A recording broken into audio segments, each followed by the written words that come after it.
Makiwas po tayo sa ating hymnal. Hymnal 132.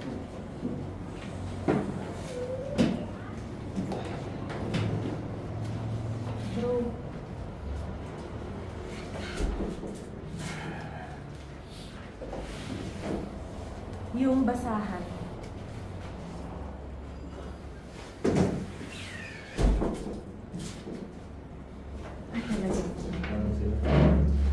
Sige po, nandiyan na po ba ang lahat? Hymnal 132. Nothing but the blood of Jesus.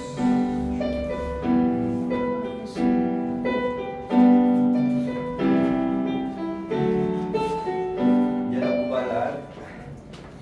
Po, awitin po natin sabay-sabay. Nothing but the blood. Ready, sing. What can my sin? Nothing but the blood of Jesus. What can make me whole again? Nothing but the blood of Jesus. Oh, precious is the flow that makes me white as snow. No other fount I know, nothing but the blood of Jesus. For my pardon this I sing, nothing but the blood of Jesus. For my cleansing this my plea, nothing but the blood of Jesus. Oh, precious is the flow that makes me white as snow. No other fount I know, nothing but the blood of Jesus. Nothing can force me not on, nothing but the blood of Jesus.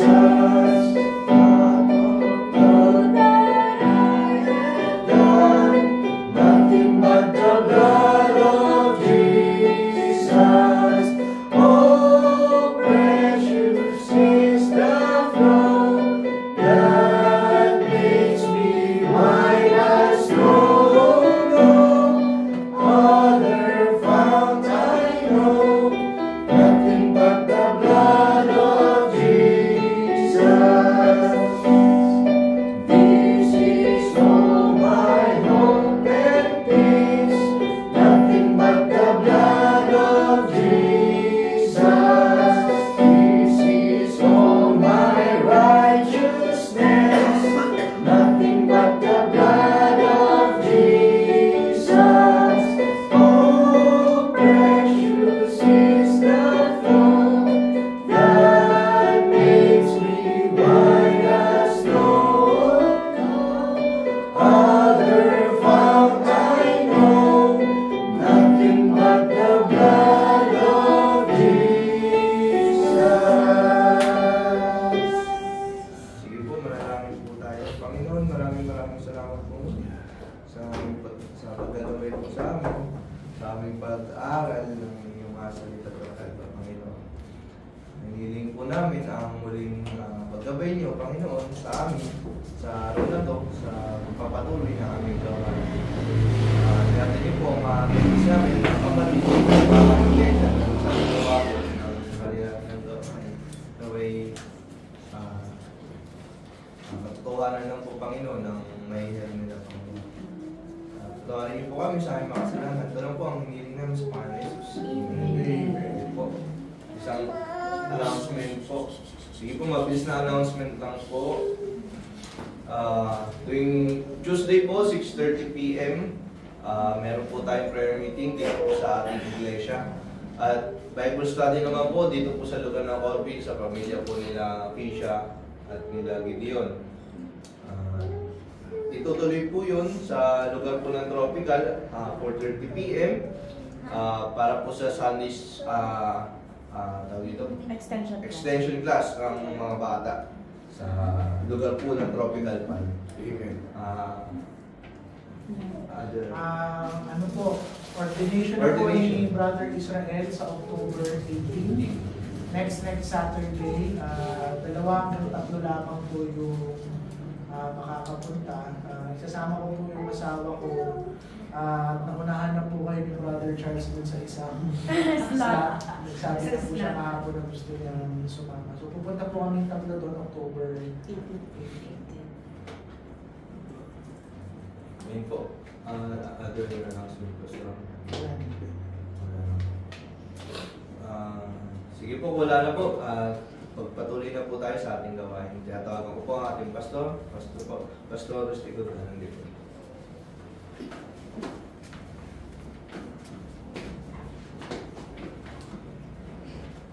Tumayo po tayong lahat bilang paggalang sa salita ng Panginoon. Sana po busog pa ang bawat isa kasi nag-overtime po tayo sa ating Sunday school. Baka 12:15 na po tayo matapos o 12:30. Makibukas po kayo sa Matthew chapter 12 verse 1 to 8. Sa may mga dala pong Biblia. Meron din po tayo sa ating screen. Basahin po natin ang salita.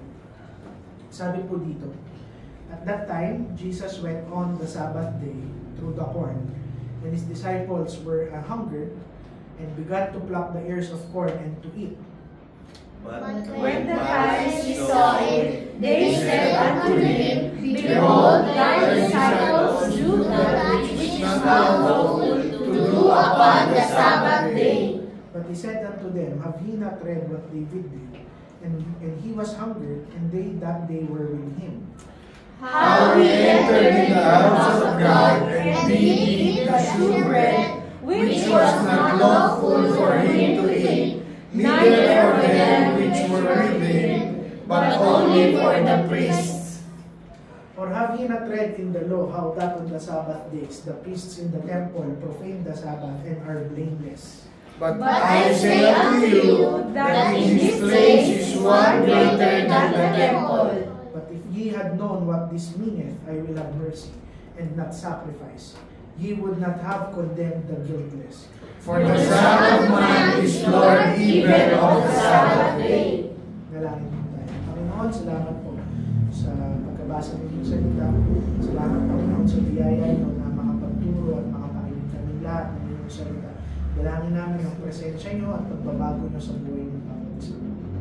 Tawarin niyo nawa kami sa aming mga kasalanan at pagkukulang sa inyong kaawaan niyo at kahabagan ng bawat isa. Ito lamang po ang aming dalangin sa matamis na pangalan ng aming Panginoon sa Kristo. Amen. Actually, hindi ko po sinadya na maging aligned yung Sunday school natin sa ating worship service.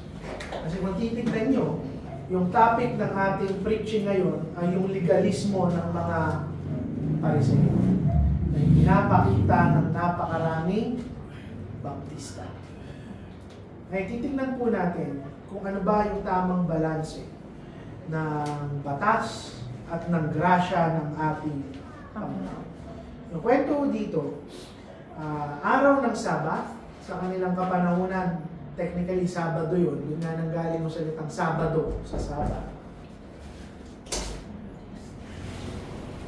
Ay, mamaya na lang.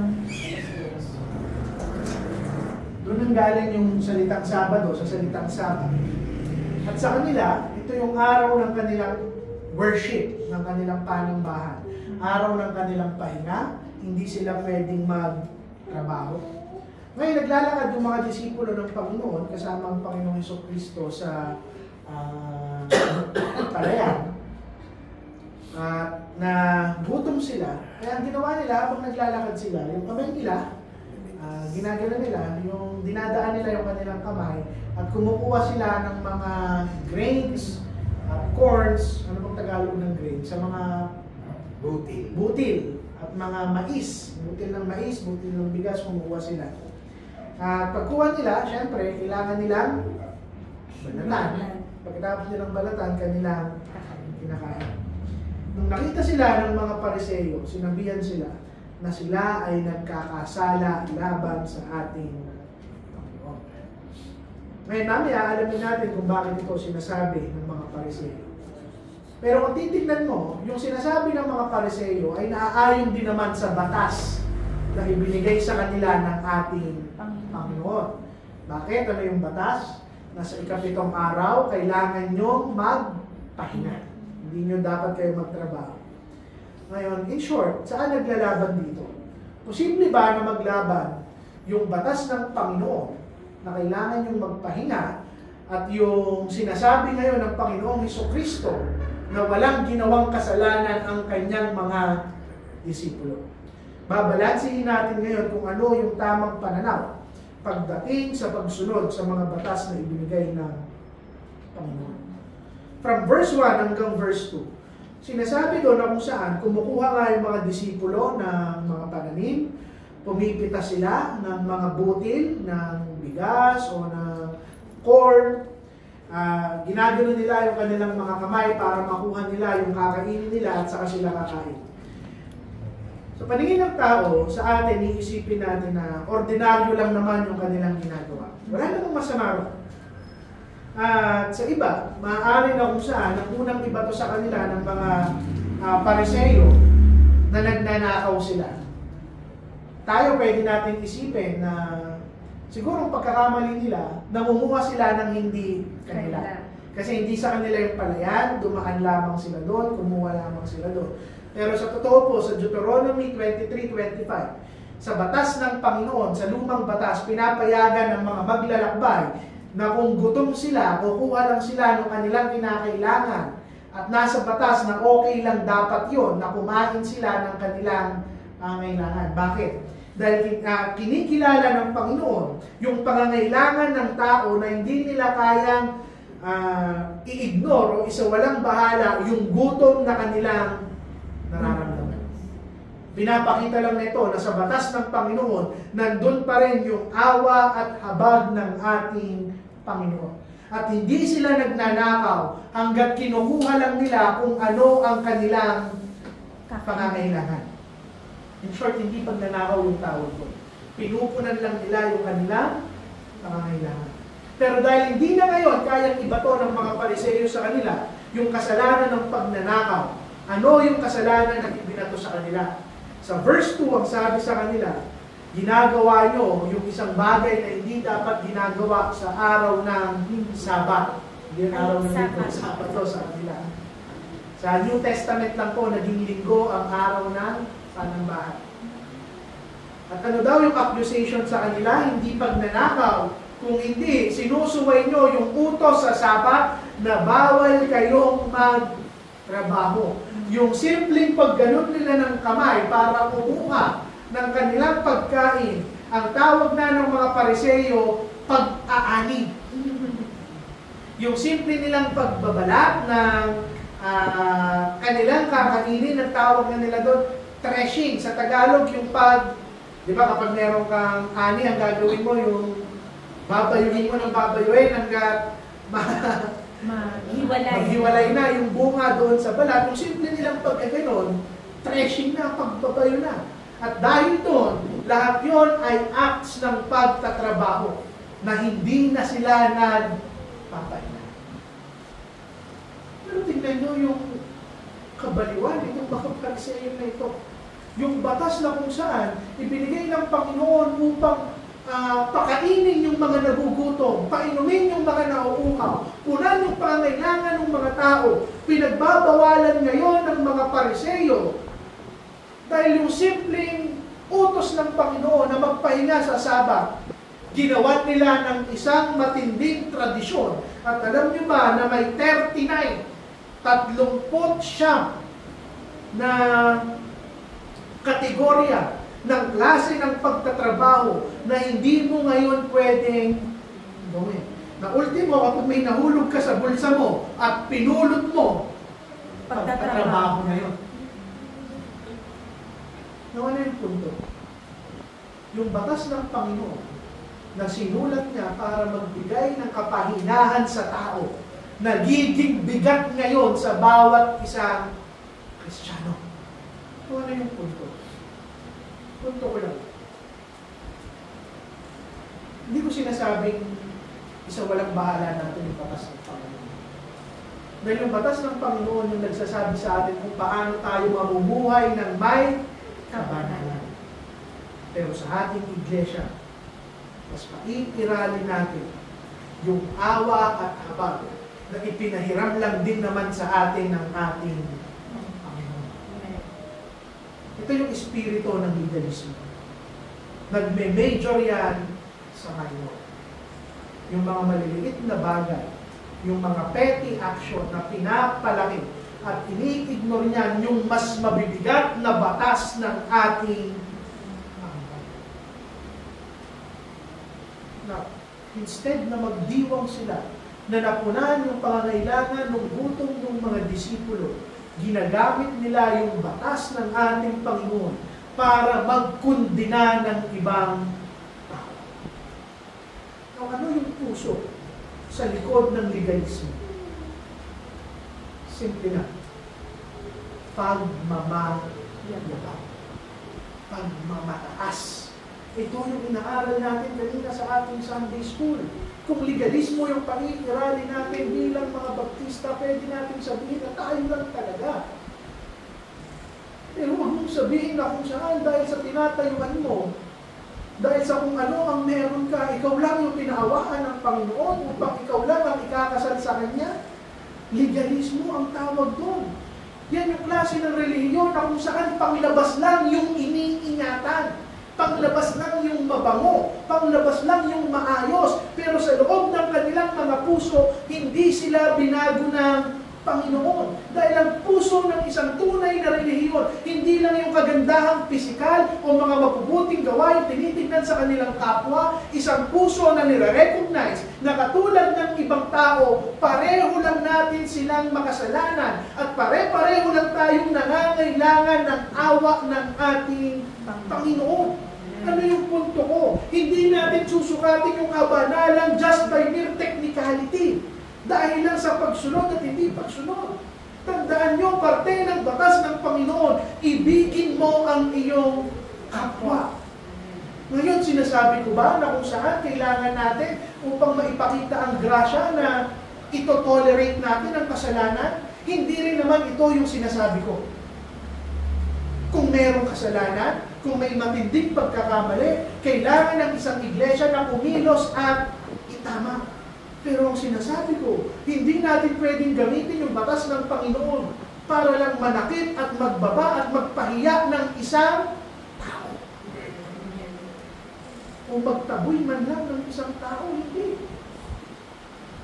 Dahil itong legalismo na ipinapakita ng mga Pariseyo, hindi yan ang gagaling sa kabanalan. Nanggagaling yan sa kayabangan na mas magaling kami kaysa sa mga disipulo ng ating Panginoon. Mas sumusunod kami kaysa sa mga disipulo ng ating Panginoon. Pero kung titignan nyo ano yung sinusunod nila, hindi naman yung Biblia. Yung ginawa ng tao na idinagdag nila sa Biblia. Ano yung punto? Hindi nila sinusukat yung kabanalan nila sa persona ng Panginoon. Sinusukat nila yung kabanalan ng ibang tao sa sarili nilang kabanalan. At yon ang legalismo. Kung bakit gano'n yung klase ng pagtuturo ko kanina sa Sunday School. Dahil ayokong itaas ng bawat isang ngayon na nandito sa isang baptistang pananampalataya ang kanilang mga sarili. The moment na itaas natin ang ating mga sarili o yung pangalan man lang ng ating iglesia, ibinababa natin yung persona ng ating Panginoon. Tingnan nyo yung pagkakaiba nila sa ating Panginoon Jesucristo. Paano nag-respond ang ating Panginoon? Yung mga Pariseyo, nakakita sila ng oportunidad na mag-condemn. But Jesus Christ see an opportunity to teach. Ano nyo sabi nila, kailangan yung magpahinga sa Sabat. Otherwise, nagkakasala kayo. Pero tingnan nyo, sila ang nagpapabigat sa Sabat. Na kailangan mong magpakagutom, na hindi ka man lang pwedeng pumulot ng bagay na nahulog mo. Samantalang yung huling itinuro ng Panginoon, come unto me and I will give you rest. Tingnan nyo yung pagkakasunod-sunod ng scripture, pagkatapos nang sabihin yun, saka nangyari yung pang-uusig ng mga Pariseo. Bakit? Ano yung sinasabi ng Panginoon? Hindi sabat ang kapahingahan. Hindi itong worship lang na ito yung kapahingahan ng ating kaluluwa. Kaya lang ito nagiging kapahingahan ng ating kaluluwa dahil ang sentro nito ay ang ating Panginoong Jesucristo. Tanggalin mo ang Panginoong Jesucristo sa ating panambahan, sa ating grupo, sa ating simbahan, sa puso ng bawat isa. Kahit magtugtugan pa tayo rito, magsaya tayo, magkainan tayo, wala ang tunay na kapahingahan ng ating kaluluwa. Ang tanong, kapatid, meron ba tayong legalismo sa ating mga sariling buhay? Madalas ba tayong nanghuhusga ng iba dahil sa sarili nating mga preference at kagustuhan kaysa sa salita ng ating Panginoon? Hindi ko sinasabing huwag kang mag-review, pero ang sinasabi ko, yung review ba at panghuhusga na ginagawa mo ayon sa salita niya o ayon sa panlasa natin? As a church, our church is never a place of tradition.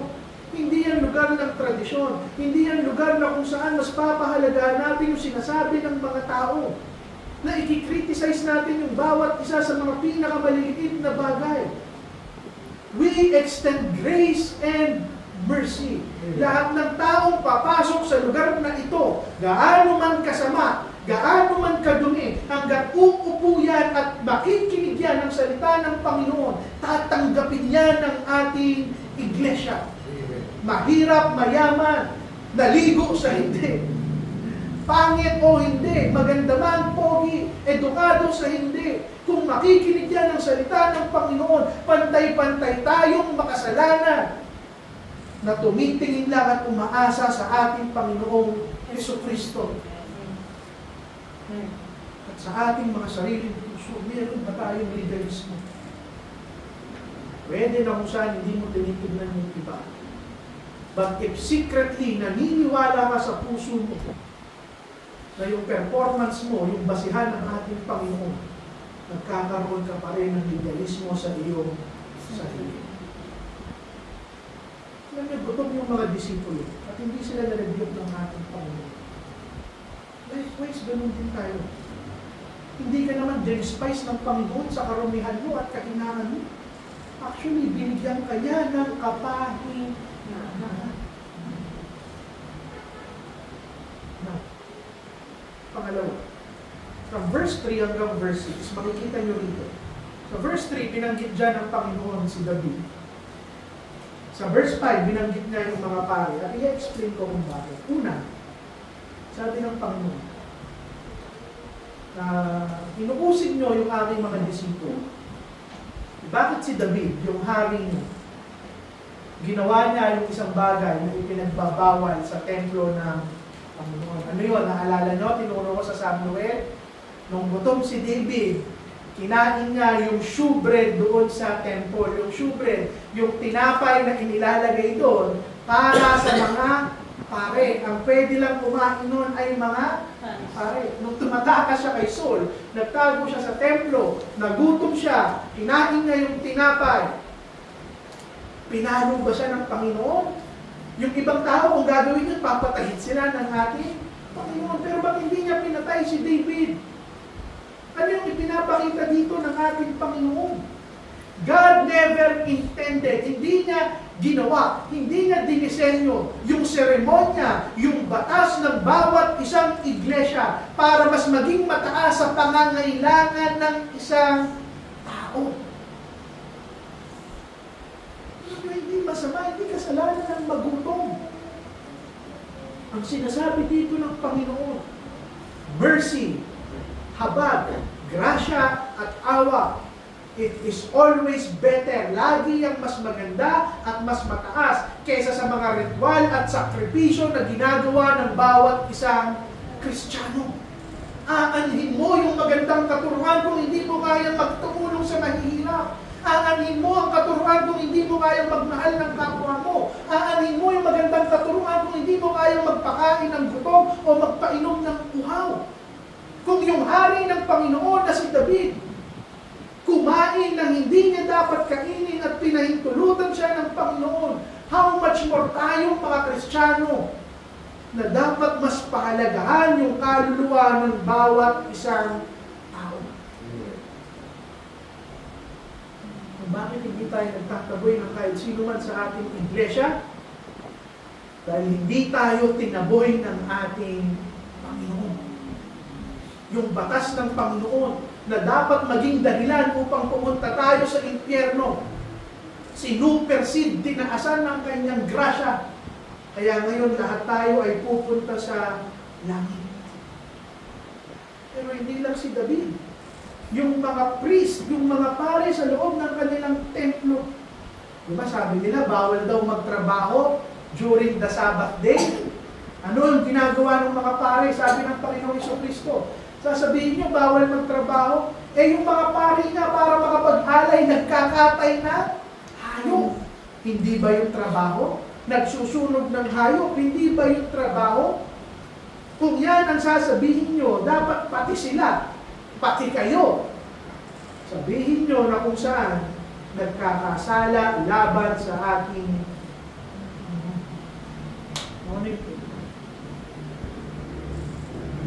paglilingkod direkta sa ating Panginoon.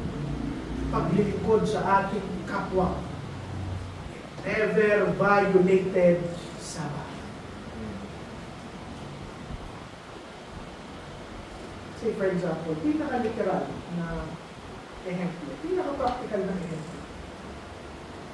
Kung may isang linggo, napapunta ako bilang pastor dito sa iglesia, ay nakita ko isang batang nasagasaan. Sasabihin ko ba na mas mahalaga na pumunta ako dito at magturo kaysa tumulong doon sa batang namamatay? Dahil ang inutos ng Panginoon, pahalagahan ng araw ng linggo? Hindi. Mercy is greater than sacrifice. Bakit? Dahil para sa mga Pariseo at sa napakaraming Kristiyano, hindi ng Panginoon yung kanilang itinataas kung hindi yung batas. Sabi ng Panginoon sa verse 6, "But I say unto you, that in this place is one greater than the other." Sa Tagalog ang sabi niya, tignan nyo sa lugar na ito kung nasan tayo, may isang tao rito na mas mataas pa kesa sa templo. At para sa kanila, makati yun sa tenga nila.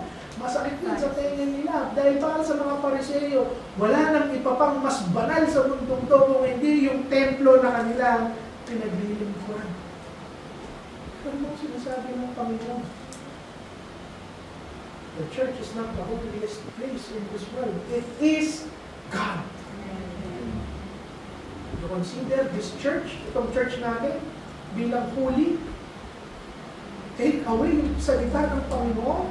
Take away yung presensya ng Panginoon. Take away Christ Himself. Tanggalin mo ang Panginoong Jesucristo. We are not holy. We are not the true church. Hindi mo makikita yung kapahingahan kung bakit mas mahaba yung turo sa iglesia nito kaysa sa mga kantahan, programa at sayawan. Dahil wala naman sa mga bagay na yun ang presensya ng ating Panginoon. Ang presensya niya ay nandun sa kanyang salita.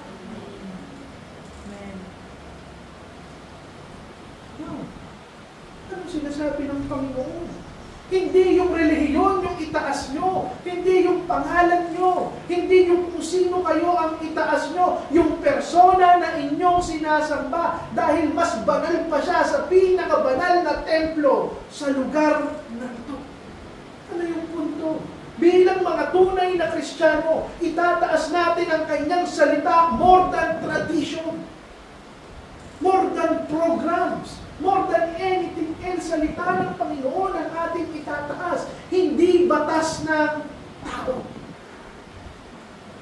Ano yung itataas natin? Itataas natin yung awa, yung pag-ibig sa kapwa natin, more than dun sa mga ceremony na ating ginagawa. Tapi ayokong maging lifeless yung ating iglesia. Ayoko dumating yung araw na kung saan paulit-ulit na lang natin ginagawa yung mga bagay na ito kada linggo na nakakalimutan natin kung bakit natin to ginagawa. Ginagawa natin to dahil mahal natin yung lahat ng kaluluwang papasok dito. Higit sa lahat,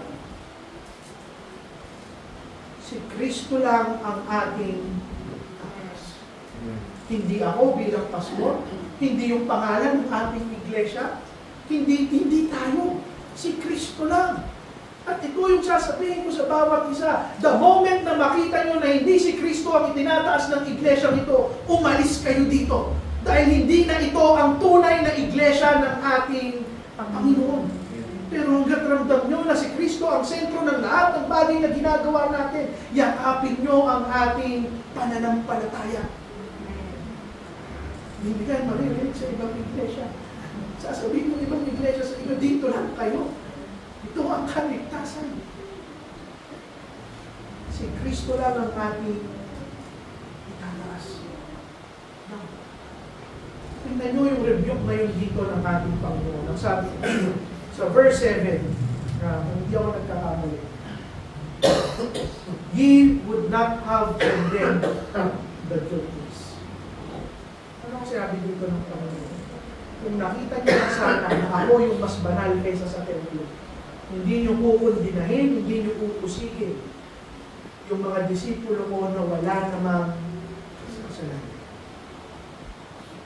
At hindi ba ganito ang ginagawa ng napakaraming relihiyosong tao? Kung saan napakabilis natin manghusga kaysa nakapakita ng grasya at ng nakabilis natin na kung saan tignan lang by appearance sa kanyang itsura. Pero bulag tayo, inusga natin yung tao sa kanyang itsura, pero bulag tayo sa totoong kondisyon ng kanyang puso. Dahil lang baptista tayo, dahil lang banal tayo, dahil lang mas maalam tayo. Hindi. Ang totoong kabanalan, hindi pagmamatigas sa mga taong nagkakasala. Ang totoong kabanalan, nagkakaroon sila ng awa sa mga taong nagkakasala na sana balang araw makakilala rin sila sa ating Panginoon. Kahit sa ating mga kaaway, kahit sa mga taong nagagalit sa atin, ano yung itinuturo ko sa inyo? Huwag na huwag kayong magagalit sa mga taong nagagalit at nananakit sa atin at sa ating iglesia. Bakit? Ang dapat nating maramdaman kung tayo yung tunay na may kabanalan, awa, pag-ibig, mas ibigin natin sila. Ito yung ating Panginoong Kristo. Tinuturo sa atin paano na ipapakita yung pag-ibig at awa. Una sa personal nyong relasyon, sa inyong pamilya, sa inyong kaibigan, sa kasama nyo sa inyong iglesia. Hindi ba natin kaya mag-extend ng grace at ng mercy? Hindi ko sinasabing hindi tayo mag-correct at mag-review. Pero pwede mo yung gawin ng may grasya sa iyong puso. Na tama ang iyong objektibo. Ano ba? Sa ating ministry. Alam nyo, yung tunay na sukatan ng isang iglesia ay hindi kung gaano sila yumayakap sa tradisyon nila, sa pangalan ng kanilang iglesia. Pero kung sa paano nila nare-reflect yung grasya ng Panginoon sa ibang tao. Pangatlo. So kung paano mo tinitignan ang ating Panginoon. Tinitignan mo ba siya bilang isang harsh, diktador na Panginoon na kapag hindi ka sumunod ka agad, nag-aantay lang siya magkamali ka at talagang naagupitin ka niya? O tinitignan mo siya bilang isang Diyos na kinahawaan ka at binibigyan ka ng kapahingahan. Bilang panghuli. Nakikita nyo na kung saan. Kung bakit ito kayang sabihin ng Panginoon. Dahil yung mercy niya, tinupad na sa persona ng Panginoon sa Kristo. Kung bakit niya kayang kaawaan ng bawat isa. Dahil kung ano man yung pagkakamali mo sa batas na kanyang simula, binayaran niya na ng kanya. Kaya dito niya yan tinapos. For the Son of Man is Lord even on the Sabbath. Sa Tagalog ay sabi na, yung kaharap nyo ngayon, yung Panginoon. Sabi nyo, Sabbath ang pinapaalagahan nyo. Ako ang Diyos ng Sabbath. Ako Ako ang Diyos ng panambahan. Ako ang Diyos ng lahat ng simbahan. Ako yung pinaka kapatid. Dito ko tayo usap.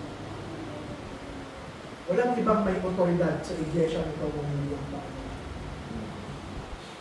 The moment na makita nyo na ako bilang pastor pag nagdidikta sa mangyayari sa iglesia ito, umalis kayo. The moment na makita nyo na kinokontrol ko ang iglesia ito, umalis kayo. Hindi ako dapat ang masunod kung hindi ang Panginoon Jesus. Simula pa lang may tinuturo ko sa inyo, kahit sino pang lalaki ang tumayo sa pulpitong ito, pag may sinabi siyang mali sa salita ng Panginoon, kahit sino, pwedeng tumayo, pastor, preacher, ikaw umupo ka, mali ang iyong sinasabi. Bakit? Because we are not the ultimate authority. Hindi tayo ang otoridad ng iglesia. Isa lang ang ulo ng ating katawan at yun ay ang ating Panginoong Jesucristo. Hindi batas, hindi kung anong tradisyon o covenant o kung ano man yung pinangahawakan ng bawat isa. It is Christ that heads the church. Bilang pagtatapos. Ano yung kagandahan kung siya lang yung ulo at otoridad ng iglesia? Ibig sabihin mo, totoo rin yung sinabi niya. Nandito sa lugar na ito ang kapahinahan dahil nandito ang ating Panginoon. Pangalawa, mas masarap ang sumamba, ang tumugtog, ang kumanta, ang magturo, dahil hindi kahit sino man sa atin yung pinaglilingkuran natin kung hindi ang ating yung Panginoon na nakikita yung lahat ng sakripisyo na ginagawa mo. Sabi ko sa inyo, yung klase ng paglilingkod. Kung iniisip nyo na kung saan yung mga pastor at mga preacher lang na nagtuturo, yung may pinakamagandang klase ng paglilingkod, nagkakamali kayo. Magwalis ka ng iglesia nang walang nakakakita, tinitignan ka ng Panginoon. Maghugas ka ng pinggan para sa iglesia, nakikita ka ng Panginoon. Mag-share ka sa kapitbahay mo kahit walang makakita sa'yo, nakikita ka ng Panginoon at ang sarap maglingkod. Dahil hindi si pastor at hindi yung preacher at hindi yung iglesia yung pinaglilingkuran natin kung hindi yung ating Panginoon. Ang huli. If He is the Lord of Sabbath, hindi katulad ng mga Pariseyo na susunod sila dahil nakasulat sa batas. Susunod ako dahil yung Diyos ng panambahan ko ay yung Diyos na nagligtas at umibig sa akin. Susunod ako hindi dahil nakasulat lang sa batas niya. Susunod ako dahil minahal niya ako at minamahal ko siya. Amen. Yun ang tunay na Christianism. Balang araw, tandaan niyo na itong kapahingahan natin kada linggo ng ating kaluluwa sa araw ng Sabat, hindi ito yung tunay na kapahingahan. Tinuturo lang tayo nito sa eternal na kapahingahan na balang araw natin. Alam mo sa eternity, kung ano yung ginagawa natin dito kada linggo, yun din yung gagawin natin sa langit. Paghahanda lang ka. Dahil pagdating sa langit, ano lang yung gagawin mo magbigay puri sa Panginoon at i-enjoy mo yung eternidad na kasama mo, yung kapahingahan ng iyong because Christ is the Lord of the Panginoon, salamat po sa encouragement, Panginoon, sa isang tamang perspektibo. Nawa, tanggalin nyo ang legalismo sa puso ng bawat isang Kristiyano.